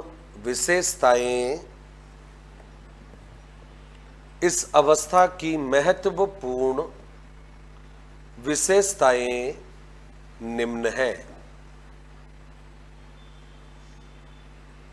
महत्वपूर्ण विशेषताएं निम्न है। दरअसल में होता क्या है कि सिगमंड फ्राइड ने ये कहा है, जो शायद मैंने आपको कल भी किसी का नाम लिया था, कल किसका नाम लिया था, चलो कोई बात नहीं, आज दोबारा बताता हूँ। सिगमंड फ्राइड का ये मानना होता है कि हमारे पहले जो कुछ सालों के एक्सपीरियंस होते हैं ये हमें जिंदगी भर प्रभावित करते हैं। ये फॉर एग्जाम्पल बात करते हैं, एक लड़का है जिसको बहुत डरा कर रखा गया बचपन में, बहुत डरा कर रखा, बहुत कंट्रोल में रखा, तो वो बच्चा आगे भी डर डर के रहेगा। फिर वो उसका कॉन्फिडेंस बहुत कम रहेगा उसका। एक बच्चा ऐसा है जिसको स्टार्टिंग में आप लोगों ने बहुत फ्री रखा, उसको जो कह रहा है कहने दिया, बोल रहा है बोलने दिया, उसको स्वतंत्रता आपने दी है, तो आप देखिएगा वो बच्चा जब आगे भी लाइफ में जाएगा तो वो बोल्डनेस रहेगी उसके अंदर। लेकिन जो डर डर के रखा आपने, उसमें कहीं ना कहीं कॉन्फिडेंस कम रहेगा, हेजिटेशन ज़्यादा रहेगी। तो ये चीज़ें बच्चे को आगे भी प्रभावित करती है। और वही ये बात कही है सिगमंड फ्राइड ने कि आप बच्चे को स्टार्टिंग में जैसा बनाओगे, जैसा एनवायरनमेंट आप उसको दोगे, वो वैसा ही बनता जाएगा। ये कहा है सिगमंड फ्राइड ने। नेक्स्ट लाइन में आपने विशेषताएं लिखी है, और विशेषताओं में पहला लिखिएगा, फर्स्ट विशेषता लिखिएगा, बालक अंतर्मुखी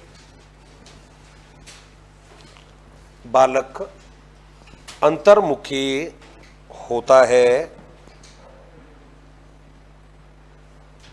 बालक अंतर्मुखी, आप ब्रैकेट में जरूर लिख देना, इंट्रोवर्ट होता है।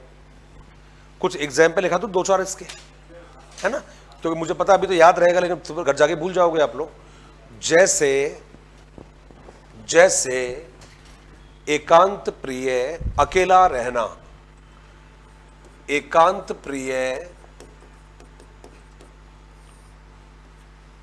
कल्पनाशील मतलब इमेजिनेशन में रहना, कल्पनाशील चिंतनशील चिंतनशील समायोजन समायोजन न कर पाना। समायोजन को बोलते हैं एडजस्टमेंट। समायोजन को कहते हैं एडजस्टमेंट कहते हैं। सेकंड लिखिएगा, सेकंड लिखिएगा व्यवहार, व्यवहार मूल प्रवृत्तियों से व्यवहार मूल प्रवृत्तियों से, आप चाहो तो बेसिक इंस्टिंक्ट लिख देना, इसका जो इंग्लिश का है नेम है, चाहे बेसिक टेंडेंसीज बोल देना।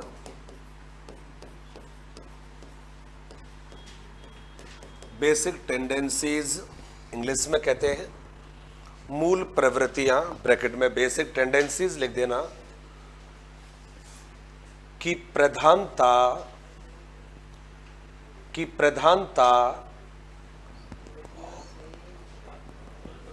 मूल प्रवृत्तियों, क्या लिखा था आपने? मूल व्यवहार मूल प्रवृत्तियां, फिर इंग्लिश में बेसिक टेंडेंसीज से नियंत्रित होता है। व्यवहार मूल प्रवृत्तियों से नियंत्रित होता है। इसी लाइन को आगे लिखिएगा, मूल प्रवृत्तियों को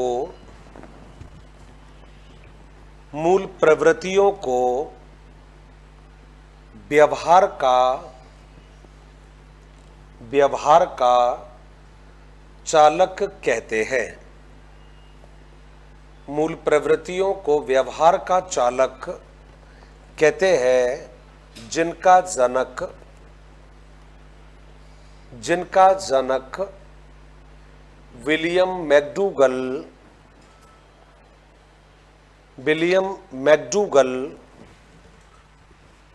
है। मैकडूगल, जिनका जनक विलियम मैकडूगल है, जिनकी संख्या इन्होंने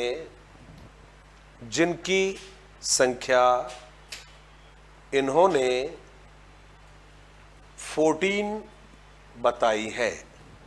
जिनकी संख्या इन्होंने 14 बताई है।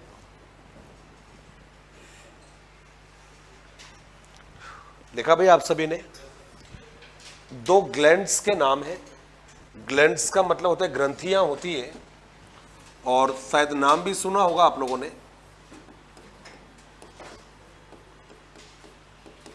एक होता है ऑडिपस ग्लैंड और दूसरी ग्लैंड का नाम है इलेक्ट्रा। क्या है ये? 2 ग्लैंड्स का नाम है, और ग्लैंड्स हम बोलते हैं, ग्रंथियों को बोलते हैं। तो 2 ग्रंथियां हैं, ऑडिपस और इलेक्ट्रा। नाम सुना या नहीं सुना भाई? सुना तो है, हाँ जी। अच्छा, अभी तो सुना है, नहीं अभी की बात नहीं कर रहा हूं मैं तो पूछा था कि पहले सुना या नहीं सुना। ऑडिपस इलेक्ट्रा 2 ग्लैंड्स के नाम है। कहते हैं कि एक इनमें से लड़कियों में पाई जाती है, एक इनमें से लड़कों में पाई जाती है। तो जो लड़कों में पाई जाती है उसका नाम है ऑडिपस, उसका नाम है। और जो लड़कियों में पाई जाती है उस ग्रंथि का नाम है, लड़कियों का पाई जाने वाली ग्रंथि का नाम है इलेक्ट्रा। देखिए भाई, थोड़ा सा बहुत ही मैं कहूँगा कि बहुत ज़्यादा इसके बारे में कंट्रोवर्सी है। कंट्रोवर्सी क्यों है मैं बता देता हूँ कि जो पहली वाली जो ग्लैंड है इसको मात्र ग्रंथि कहते हैं,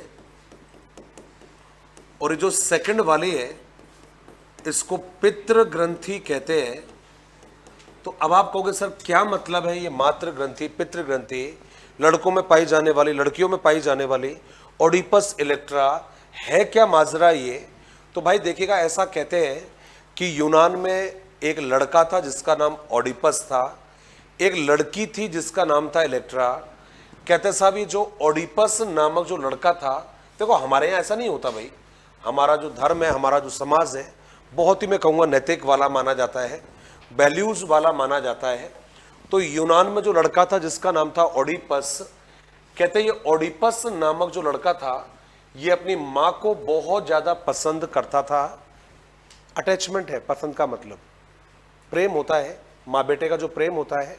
तो कहते हैं कि ये जो लड़का है, ऑब्वियस सी बात है, छोटा बच्चा माँ को पसंद करेगा, पिता को पसंद करेगा। तो कहते हैं कि ये जो बच्चा है ये अपनी माँ को बहुत ज़्यादा पसंद करता है, लेकिन कहीं ना कहीं इस लड़के को लगता है कि जो माँ मुझे प्यार करना चाहती है, प्रेम करना चाहती है, स्नेह करना चाहती है, मेरे से जो मातृत्व देना चाहती है, उस मातृत्व में कहीं ना कहीं मेरा पिता बाधा क्रिएट करता है। इसलिए ये जो लड़का है, सुन लो यार, पढ़ाई की बात कर रहा हूँ, और जहाँ माँ बेटे का, माँ बेटियों का नाम आता है, वहाँ तो वैसे भी ऐसे हंसी मजाक आनी नहीं चाहिए, बस नॉलेज है तो लेनी चाहिए। तो ये लड़का क्या करता है, अपने पिता का मर्डर कर देता है, और इस उग्र भावना के कारण जो लड़के में पाई गई थी, उस लड़के के नाम पर ही उस ग्लैंड को नाम दे दिया, और क्या नाम पड़ जाता है, ओडिपस। तो हमारे अंदर जो एक अटैचमेंट का जो भाव पाया जाता है, उस अटैचमेंट को जो कि अपोजिट सेक्स के प्रति रहेगा, लड़की अपने पापा को पसंद करेगी, जो लड़का है अपनी माँ को पसंद करेगा। तो ये जो मातृत्व वाले जो इमोशंस हमारे अंदर क्रिएट होते हैं, उनको क्या नाम दे दिया गया, ओडिपस। अब ओडिपस लड़का है, पसंद माँ को करता है, इसलिए ग्लैंड मतलब ओडिपस जो ग्लैंड है उसको क्या भी कहा जाता है, मातृ ग्रंथि कहा जाता है। कहते हैं यूनान की ही घटना है, वहाँ एक लड़की है जिसका नाम है इलेक्ट्रा, वो अपने पापा को पसंद करती है। कहते हैं कि साहब उसको लगता है कि कहीं ना कहीं जो उसकी माँ है, वो माँ पिता से मिलने वाली केयर के बीच में रुकावट आती है। तो भाई ये लड़की बाहुबली भी अपनी माँ का मर्डर कर देती है, और उस लड़की के नाम पर ग्लैंड का नाम पड़ जाता है इलेक्ट्रा। तो कोई हमसे पूछे कि ये ओडिपस और इलेक्ट्रा जो ग्रंथि होती है, ये कौन सी अवस्था में देखने को मिलती है, तो शैशवावस्था में रहेगा। आपसे पूछा जाएगा ओडिपस किस में रहेगा, लड़कों में रहेगा, इलेक्ट्रा किस में रहेगा, लड़की में रहेगा। ओडिपस लड़के का नाम है तो माँ को पसंद करेगा, इलेक्ट्रा लड़की का नाम है, अपने पापा को पसंद करेगी। तो ये ओडिपस इलेक्ट्रा जो ग्रंथियां हैं, इनका संबंध कौन सी अवस्था से माना जाएगा? तो आपने जवाब दिया साहब ये शैशवावस्था से माना जाएगा। आपने कहा सर और बताइए और क्या रहेगा? कहते हैं यही वो समय रहता है जब बच्चे को खिलौने बहुत ज्यादा पसंद होते हैं। तो इस अवस्था में बच्चों की रुचि किस में पाई जाती है? खिलौनों में पाई जाती है। लेकिन मुझे लगता है कि एक प्रश्न आपकी एग्जाम में आ सकता है 101% खिलौनों से संबंधित, वो आएगा आपका एज ऑफ टॉय, या टॉय एज कौन सी स्टेज को कहते हैं। तो इतना ध्यान रखिएगा कि वो शैशवावस्था उसका आंसर नहीं होगा, इन्फेंसी उसका आंसर नहीं होगा, क्योंकि यहां तो बच्चे का केवल इंटरेस्ट है। क्या है? इंटरेस्ट है केवल। टॉय एज हम नहीं कह सकते क्योंकि अभी बच्चा टॉय को जानता ही नहीं है। आपने पूछा कैसे, कई बार आपने देखा होगा बच्चा गिर गया, गिरने के बाद में बेचारे का हेडलाइट जल गया। यहाँ पर छोटे बच्चों को देखा ही होगा आप लोगों ने, है ना, हेडलाइट, बम्पर, सॉकर सब टूटे फूटे होते हैं, बच्चों का डैमेज ही होता है, आधा से ज़्यादा पार्ट जो रहता है। अब बच्चा गिर गया, यहाँ गिर गया, यहाँ गिरने के कारण बच्चे को चोट लगी, जोर जोर से माइक स्पीकर की तरह बच्चा रो रहा है। तो अधिकांश लोग क्या करते हैं, पता है यहाँ गिरा है तो जमीन को ही पीटने लगे। बस फिर क्या, बच्चा खुश, वो भी जमीन को पीटने लगे, है ना। बच्चे का इस गेट में लग गई, उंगली आ गई इसमें, बस फिर क्या, बच्चा रोने लगा जोर जोर से। फिर क्या था, अपन एसी को पीटना स्टार्ट कर दिया। बच्चे के लिए यही खिलौना हो गया ये। आपने बच्चे से कोई चीज छीन ली, बच्चा रोने लग गया, किसी ने आप ही की ऐसे पिटाई करना स्टार्ट कर दी, बच्चा तो हो गया खुश, क्योंकि बच्चा जानता ही नहीं है अभी खिलौना कहते किससे, बस वो तो बस जो भी ला के दे दोगे बच्चे के सामने वही बच्चे का खिलौना है। यही देखा होगा आप लोगों ने, हमारे घरों में कटोरी कप टूटे फूटे मिलते हैं, क्योंकि हम थाली बजाना स्टार्ट कर देते हैं, बच्चा का रोते ही बोला ये ले बेटा ये ले, और बच्चा हो गया खुश। कहते हैं खिलौनों में रुचि होती है। खिलौना क्या होगा, जो आवाज उत्पन्न करेगा वही बच्चे के लिए खिलौना है। तो कहते हैं खिलौनों की रुचि होती है। आप कहोगे सर टॉय एज कौन सी होती है, बाद में तो बताऊंगा ही बताऊंगा, एक बार दोबारा बता देता हूं। जो टॉय एज होती है उसी को कहा जाता है प्री चाइल्डहुड एज। क्या कहोगे, प्री चाइल्डहुड एज। और प्री चाइल्डहुड एज का मतलब होता है पूर्व बाल्यावस्था, है ना। एग्जैक्टली जो नाम मिलेगा वो क्या मिलेगा आपको, पूर्व बाल्यावस्था। तो खिलौनों की एज पूर्व बाल्यावस्था। खिलौने बच्चे को कब पसंद होते हैं, शैशवावस्था में पसंद होते हैं। कहते हैं यही वो एज होती है जिसमें बच्चा डिपेंडेंट रहता है, आत्मनिर्भर नहीं रहता है। बच्चा खुद का काम खुद नहीं कर सकता, उसके काम दूसरों के द्वारा किए जाते हैं। तो आपने कहा आत्मनिर्भरता का बच्चों में क्या पाया जाएगा, अभाव पाया जाएगा, क्योंकि बच्चा खुद के काम अभी खुद नहीं कर सकता। तो नेक्स्ट जहां भी आपने लिखना बंद किया है उसमें लिखिएगा इस अवस्था में सर क्या ये ग्लैंड्स बायोलॉजी में भी है या नहीं है। बिल्कुल है ना भाई, ऑडिपस इलेक्ट्रा नाम मिलते हैं। कोई बात नहीं, अपना लिखो ना यार अभी।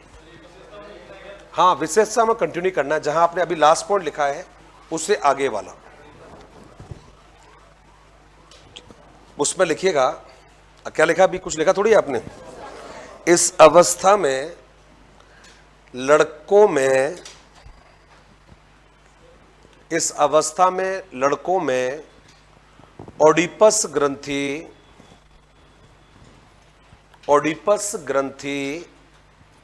के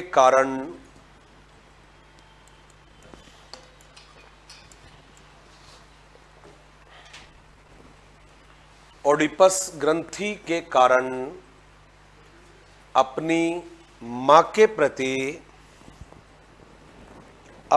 के प्रति झुकाव अधिक होता है। झुकाव अधिक होता है, जबकि लड़कियों में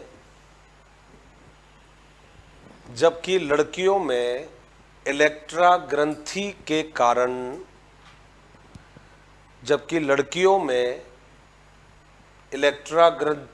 कारण उनका झुकाव उनके पिता की ओर अधिक होता है।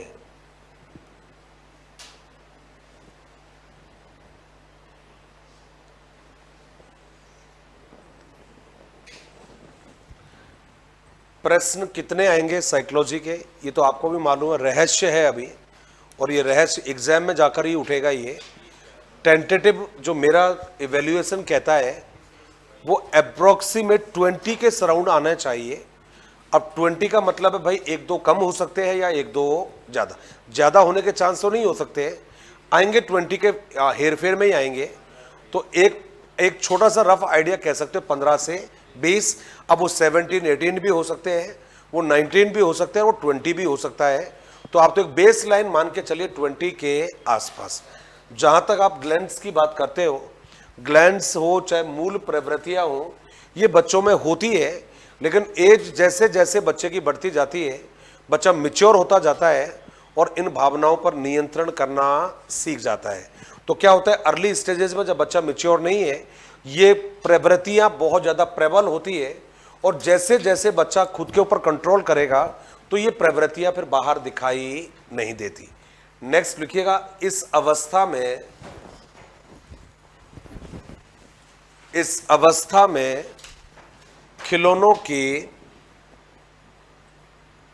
खिलौनों में रुचि अधिक होती है, खिलौनों में रुचि अधिक होती है, लेकिन खिलौनों की अवस्था, लेकिन खिलौनों की अवस्था पूर्व बाल्यावस्था, पूर्व बाल्यावस्था होती है, पूर्व बाल्यावस्था होती है। नेक्स्ट लिखिएगा, इस अवस्था में, इस अवस्था में बालकों में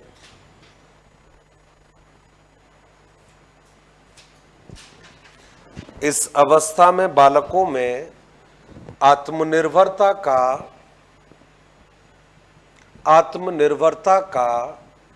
अभाव पाया जाता है, आत्मनिर्भरता का अभाव पाया जाता है। एक तो मुझे पूछा है कि भाई ये सिलेबस एग्जाम तक हो जाएगा क्या, है ना। आपने को 3 या 4 दिन मेरे ख्याल से पढ़ाते हुए हुआ है, शायद 5 दिन तो नहीं हुए होंगे, शायद हो गए 5 दिन, 4 दिन मुझे लगता है हुए हैं, या 5वां दिन होगा आज, मेरा 4-5 दिन मान के चलिए। अभी 4 या 5 दिन हुए हैं और मुझे लग रहा है कि सिलेबस के बारे में आज ही पूछ रहे हो 4 दिन में ही आप, तो मुझे लग रहा है कि शायद आप गंभीरता थोड़ा कम है पढ़ाई को लेकर। नेक्स्ट बात है कि साइकोलॉजी, वही पूछा, नेक्स्ट भी वही पूछा, साइकोलॉजी का सिलेबस कंप्लीट कब तक हो जाएगा प्लीज बताएं सर। ना एक दिन ज्यादा ना एक दिन कम, लेकिन आज ही मत पूछो, बात सही है ना भाई। ना एक दिन ज्यादा लेता हूं ना एक दिन कम लेता हूं, आज ही मत पूछो। फिर भी यदि आपको लगता है कि नहीं सर, तो आप डेडलाइन मुझे बता दो, उस डेडलाइन से 2 दिन पहले। आप कहोगे सर विद इन वीक, तो विद इन वीक में मैं एक दिन कम करके बोल दूंगा कि 6 दिन में हो जाएगा। आप कहते हो 10 दिन, तो मैं मात्र बोलूंगा 8 या 9 दिन। आप कहते हो 12 दिन, तो मैं बोलूंगा 10 या 11 डेज। अभी पढ़ाना स्टार्ट किया है, 10-5 दिन क्लास लगने दो, जरूरी जो टॉपिक है उनको पूरा हो जाने दो। एक भी दिन, एक भी मिनट, एक भी सेकंड मैं आपका जाया नहीं होने दूंगा। क्या ख्याल है आप लोगों का? यही तरीका होता है। नया सब्जेक्ट है, आपने पढ़ा नहीं पहले, इसलिए थोड़ा स्मूथली पढ़ा रहा हूं मैं, हर चीज को एक्सप्लेन करके पढ़ा रहा हूं। अदरवाइज अभी तक तो मैं पैर रेस पर रख चुका होता। चलिए नेक्स्ट जो पॉइंट है वो नेक्स्ट पॉइंट लिखिएगा। दरअसल में होता क्या, कन्वर्ट हो जाता है, इनका फीलिंग करने का, एक्सप्रेस करने का जो तरीका है वो बदल जाता है। मैच्योरिटी आ जाती है, सोशलाइजेशन बच्चे का हो जाता है, तो क्या करता है कि उन रूपों में तो व्यक्त नहीं करता है जो चाइल्डहुड का पीरियड रहता है, उसमें बच्चे में ये जो फीलिंग्स होती है ये दबी हुई होती है। लेकिन जैसे ही बच्चा एडोलसेंस में आता है तो ये कन्वर्ट होकर अपोजिट सेक्स के प्रति अट्रैक्शन के रूप में बाहर आती है। फिर तो वो कन्वर्ट होने का जो तरीका है वो बदल जाती है। आप सिगमंड फ्राइड के अनुसार बात करोगे, आप चाहे मैकडूगल के अनुसार बात करिएगा, ये क्या कहते हैं कि जो जन्म के बाद वाला जो पीरियड रहता है उस, अच्छा इसको भी बहुत मैंने कहा ना कि बहुत डीपली बात की है लोगों ने। दरअसल में इनको आप केवल ये कहना कि इनको केवल हम लोग ग्लैंड्स तक सीमित रखे, गलत जवाब हो जाएगा। इनको तो समलैंगिक ईर्ष्या कहा है। दरअसल देखा जाए तो इन ग्लैंड्स के कारण क्या पाई जाती है, समलैंगिक ईर्ष्या पाई जाती है। ये तो मैंने तो फिर भी मैंने तो सदे हुए शब्दों का इस्तेमाल किया कि हम इनको अटैचमेंट कहेंगे, इनको कि माँ के प्रति अटैचमेंट होना या पिताजी के प्रति अटैचमेंट होना। लोगों ने तो लस्ट का नाम दिया है इसको, जो गलत है। वो केवल ये रहता है कि अटैचमेंट ज्यादा पाई जाती है, और उसी अटैचमेंट को आप कह सकते हो कि बच्चों में क्या पाई जाती है, समलैंगिक ईर्ष्या पाई जाती है। समलैंगिक ईर्ष्या का मतलब है कि जो मेल है वो मेल से नफरत कर रहा है, द्वेष रख रहा है, और जो फीमेल है वो फीमेल से जेलस रख रही है। और जब ये अवस्था से बाहर निकलोगे और एडोलसेंस में जाओगे तो यही जो समलैंगिक ईर्ष्या का भाव है यही कन्वर्ट हो जाएगा अपोजिट सेक्स के प्रति अट्रैक्शन के रूप में। तो इनका क्या एक्सप्रेस करने का जो तरीका है वो स्टेज बाय बदलता जाएगा। पहली में ये फीलिंग्स बहुत ज्यादा रहती है, सेकंड जो पीरियड रहता है 6 से 12 वाला, उसमें बच्चे में ये थॉट आते ही नहीं है। लेकिन जब बच्चा 12 साल कंप्लीट करता है और जब बच्चा 13-14 से लेकर 18 ईयर और उसके बाद में जब रहेगा, उसमें फिर ये भावनाएं बहुत जाग जाती है। लेकिन तब ये भावनाएं आती है अपोजिट सेक्स के प्रति अट्रैक्शन के रूप में। मतलब जो लड़का है वो लड़की को पसंद करेगा, लड़की जो लड़के को, वो रहता है आपका। नेक्स्ट लिखिएगा, अगले वाला कुछ पॉइंट्स है जिनको मैं लिखवा देता हूं मैं। नेक्स्ट लिखिएगा, इस अवस्था में, हाँ जी विशेषता ही है इसकी, विशेषता ये चेंज करूंगा, मैं बता दूंगा आपको। इस अवस्था में बालक इंद्रियों के माध्यम से,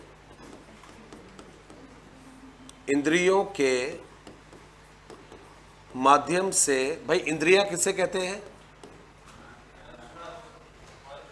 ऑर्गेन्स। क्या कहोगे? ऑर्गेन्स।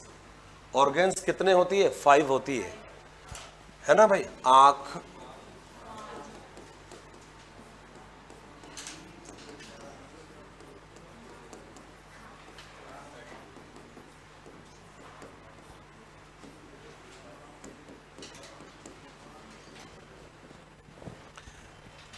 के माध्यम से अधिक सीखते हैं। क्लियर हो गया ना भाई? ये इस अवस्था में बच्चा सबसे ज्यादा किससे सीखता है? अपनी ऑर्गेन्स के माध्यम से। देखकर सीखता है, सुनकर सीखता है, बोलकर सीखता है, टेस्ट के माध्यम से सीखता है और स्पर्श के माध्यम से सीखता है। नेक्स्ट लाइन में नोट करके लिखिएगा, नोट करके लिखिएगा और लिखिएगा, इस अवस्था के बालकों को सहायक सामग्री किसे कहते हैं भाई?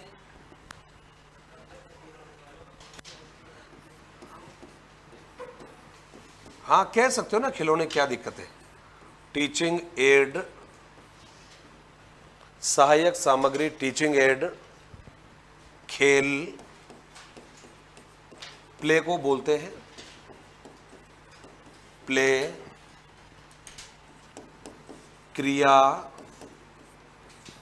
क्रिया बोलते हैं, एक्शन को बोलते हैं, है ना, डूइंग को बोलते हैं, लर्निंग बाय डूइंग, तथा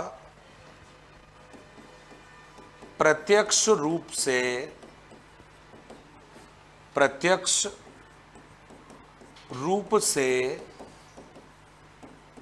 सिखाना चाहिए।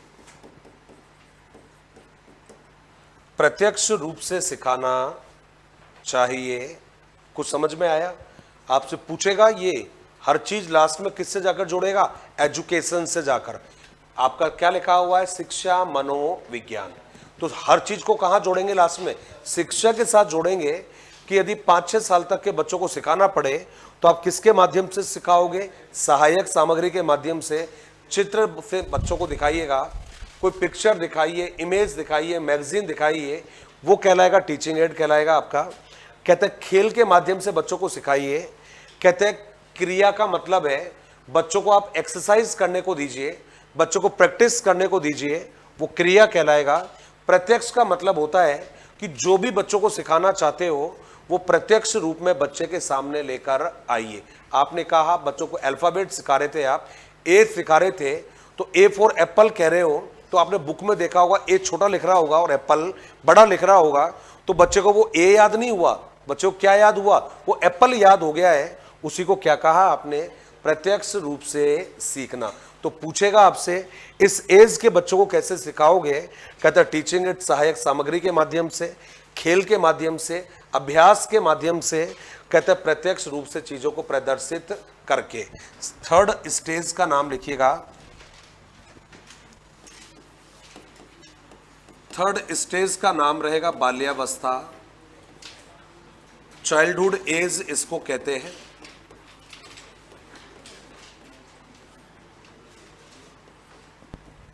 बाल्यावस्था और समय कब से कब तक रहेगा इसका? 6 to 12 रहेगा। कब से लेकर कब तक? 6 to 12। क्या वो टाइम हो गया? अरे वाह यार, धन्यवाद। नहीं, 6 से 12 टॉय एज रहेगा आपका। मैं बताऊंगा इसमें, अभी आप कंफ्यूज कर जाते से मैंने बीच में नहीं बताया। उसका समय जो रहता है रहेगा या तो 2:30 से 5 या रहेगा 3 से 6। धन्यवाद, जय हिंद और जय भारत।